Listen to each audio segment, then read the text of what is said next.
ನಮಸ್ಕಾರ. ಫಿಟ್ ಆಗಿರ್ಬೇಕು ಅಂದ್ರೆ ದಿನ 10,000 ಹೆಜ್ಜೆ ನಡಿಬೇಕು ಅಂತ ಎಲ್ರೂ ಹೇಳ್ತಿರ್ತಾರೆ ಅಲ್ವಾ? ಆದ್ರೆ ಈ ಮ್ಯಾಜಿಕ್ ನಂಬರ್ ಇದೆಯಲ್ಲ, ಇದು ನಿಜಕ್ಕೂ ಅಷ್ಟೊಂದು ಇಂಪಾರ್ಟೆಂಟಾ? ಬನ್ನಿ ಇದರ ಹಿಂದಿನ ಅಸಲಿ ಕಥೆ ಏನು ಅಂತ ಇವತ್ತು ತಿಳ್ಕೊಳ್ಳೋಣ.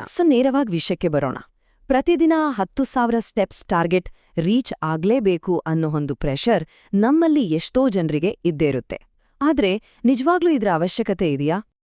ಎಷ್ಟೋ ವರ್ಷಗಳಿಂದ ಅಂದ್ರೆ ದಶಕಗಳಿಂದ ಈ ನಂಬರ್ ನಮ್ಮ ಡೈಲಿ ಆಕ್ಟಿವಿಟಿಗೆ ಒಂದು ಸ್ಟ್ಯಾಂಡರ್ಡ್ ಆಗ್ಬಿಟ್ಟಿದೆ. ಸ್ಮಾರ್ಟ್ ವಾಚ್ ನೋಡಿ, ಫಿಟ್ನೆಸ್ ಆ್ಯಪ್ ನೋಡಿ, ಎಲ್ಲಿ ನೋಡಿದ್ರೂ ಇದೇ 10,000ದ ಟಾರ್ಗೆಟ್. ಆದ್ರೆ ಈ ನಂಬರ್ ಬಂದಿದ್ದು ಎಲ್ಲಿಂದ ಅಂತ ಯೋಚಿಸಿದ್ದೀರಾ? ಎಲ್ಲರೂ ಫಾಲೋ ಮಾಡ್ತಾರಲ್ಲ, ಈ ರೂಲ್ ಶುರುವಾಗಿದ್ದು ಹೇಗೆ?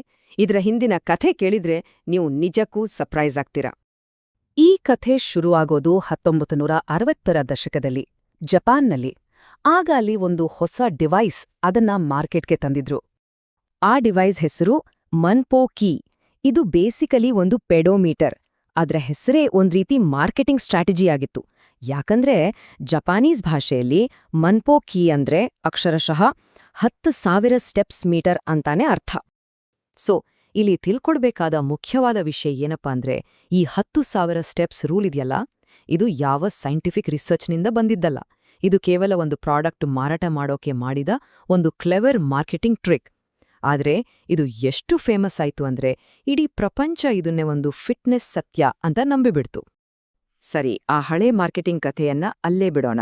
ಹಾಗಾದ್ರೆ ಇವತ್ತಿನ ಸೈನ್ಸ್, ನಿಜವಾದ ಸೈನ್ಸ್ ಈ ಬಗ್ಗೆ ಏನ್ ಹೇಳುತ್ತೆ ಅದನ್ನ ನೋಡೋಣ ಬನ್ನಿ. ಇದು ತುಂಬಾನೇ ಇಂಟ್ರೆಸ್ಟಿಂಗ್ ನೋಡಿ.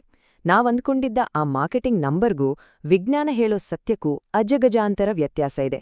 ಯಾಕಂದ್ರೆ ಲೇಟೆಸ್ಟ್ ರಿಸರ್ಚ್ಗಳ ಪ್ರಕಾರ ಆರೋಗ್ಯಕ್ಕೆ ಸಿಗ್ಬೇಕಾದ ಪ್ರಮುಖ ಬೆನಿಫಿಟ್ಸ್ ಕೇವಲ 3,000-4,000 ಸ್ಟೆಪ್ಸ್ನಿಂದಾನೇ ಶುರುವಾಗುತ್ತೆ ಅಂತ ಗೊತ್ತಾಗಿದೆ.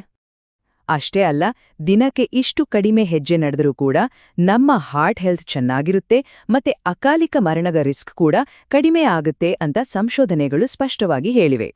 ಅಂದ್ರೆ ಒಂದು ನಿರ್ದಿಷ್ಟ ನಂಬರ್ ರೀಚ್ ಮಾಡ್ಲೇಬೇಕು ಅನ್ನೋ ಪ್ರೆಷರ್ ತಲೆಯಿಂದ ತೆಗೆದುಹಾಕಬಹುದು. ನಿಜವಾದ ಗೋಲ್ ಇರ್ಬೇಕಾಗಿರೋದು ಪ್ರತಿದಿನ ಆಕ್ಟಿವ್ ಆಗಿರೋದು ಅಷ್ಟೇ. ಇದನ್ ಕೇಳಿದಾಗ ಒಂಥರ ನಿರಾಳ ಅನ್ಸುತ್ತೆ ಅಲ್ವಾ? ಆ ದೊಡ್ಡ ನಂಬರ್ ಹಿಂದೆ ಓಡೋ ಬದಲು ಕನ್ಸಿಸ್ಟೆಂಟ್ ಆಗಿ ಮೂವ್ಮೆಂಟ್ ಮಾಡೋದು ಹೆಚ್ಚು ಮುಖ್ಯ ಅಂತ ಇದರಿಂದ ಗೊತ್ತಾಗುತ್ತೆ. ಹಾಗಾದ್ರೆ ಇದರ ಒಟ್ಟು ಸಾರಾಂಶ ಏನು? ನೋಡಿ, 10,000 ಸ್ಟೆಪ್ಸ್ ನಡೆಯೋದು ಖಂಡಿತ ಒಳ್ಳೆ ವಿಷಯನೇ, ಅದರಲ್ಲಿ ಅನುಮಾನ ಇಲ್ಲ. ಆದ್ರೆ ಆರೋಗ್ಯವಾಗಿರಲು ಅಷ್ಟೇ ನಡಿಬೇಕು ಅನ್ನೋ ಕಂಪಲ್ಷನ್ ಅಥವಾ ಪ್ರೆಷರ್ ಖಂಡಿತ ಬೇಕಾಗಿಲ್ಲ. ಕೊನೆಯದಾಗಿ ಒಂದು ಪ್ರಶ್ನೆ: ನಿಜವಾದ ಫಿಟ್ನೆಸ್ ಅಂದ್ರೆ ಯಾವುದೋ ಒಂದು ಟಾರ್ಗೆಟ್ ರೀಚ್ ಮಾಡೋದಾ ಅಥವಾ ಪ್ರತಿದಿನ ಫಾಲೋ ಮಾಡಬಹುದಾದ ಒಂದು ಒಳ್ಳೆ ಹ್ಯಾಬಿಟ್ ಬಿಲ್ಡ್ ಮಾಡ್ಕೊಳ್ಳೋದಾ? ನೀವೇ ಯೋಚನೆ ಮಾಡಿ. ಇದೇ ರೀತಿ ಇನ್ನಷ್ಟು ಇಂಟ್ರೆಸ್ಟಿಂಗ್ ವಿಷಯಗಳ ಬಗ್ಗೆ ತಿಳ್ಕೊಳ್ಬೇಕು ಅಂದ್ರೆ ಮತ್ತು ಈ ಮಾಹಿತಿ ನಿಮ್ಗೆ ಇಷ್ಟ ಆಗಿದ್ರೆ ದಯವಿಟ್ಟು ಲೈಕ್ ಮಾಡಿ, ಸಬ್ಸ್ಕ್ರೈಬ್ ಮಾಡಿ, ಹಾಗೆ ನಿಮ್ಮ ಫ್ರೆಂಡ್ಸ್ ಜೊತೆ ಶೇರ್ ಮಾಡಿ.